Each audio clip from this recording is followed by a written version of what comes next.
edges out in front of me there, and that was all she wrote for that position. Lap 31 now. This is Grosjean and Palmer getting very racy. We've got blue flags because the race leader is coming up right behind us. I believe it's Kimi Räikkönen, so somehow the Red Bulls are not in contention for the race win today, but I'm still trying to hold on to this position as desperately as I can. Grosjean forces me out off the track there. That's an illegal overtake, which I will have to give up, as well as obeying the blue flags. And now we are one lap down. So from here on in, our race is essentially over. So what I'm doing here is I'm pitting in for a new set of super soft tyres. Hopefully the front wing change can happen as well, and I can get a fastest lap in and get some points back on Hulkenberg in the rivalry. So fingers crossed they actually do it this time, which they don't. There's a front wing right there, which they didn't put on my car.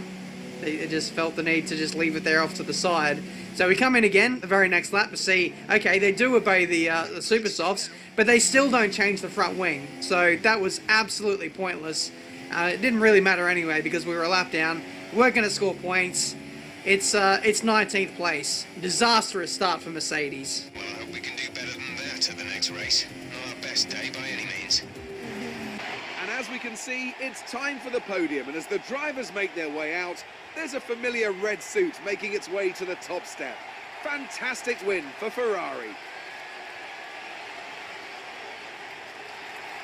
I didn't realise I was still racing for Manor. I don't know if my Manor crewmates, pit crew, came over from there to Mercedes or what, but that was disastrous. Didn't help that, yeah, we just got involved in a few incidents that were, I don't know, about 50-50. The one where we were 3 wide with Sainz and someone else, and then we got taken out in the first lap as well. Yeah, just a disastrous race. And then to top it off, not getting the front wing changed at all after, you know, the second half of the race. It was just a disaster. So that's been the Hungarian Grand Prix. Kimi Räikkönen takes out the race win. The Red Bulls were nowhere. I think it was Verstappen who retired. I don't know what happened to Daniel Ricciardo. Possibly made an extra stop, or just flat out didn't have the pace. Yeah, he did do an extra stop there compared to Raikkonen's 2 stops. So driver standings, we still remain in P6. We're kind of in a league of our own at the moment, with Vettel 30 points ahead of us and Raikkonen just under 10 behind. I think the only way for us is really to go up. The only person who I can see overtaking us is Raikkonen.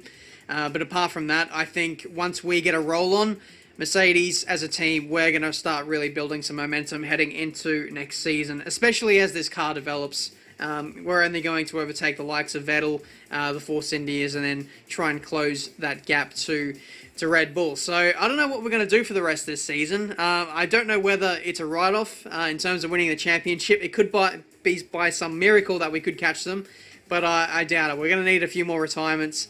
But overall, we are still building that momentum into season number 4. So, constructors standings, Mercedes still holding down 4th place. I can't believe Haas F1 team is only just behind Mercedes.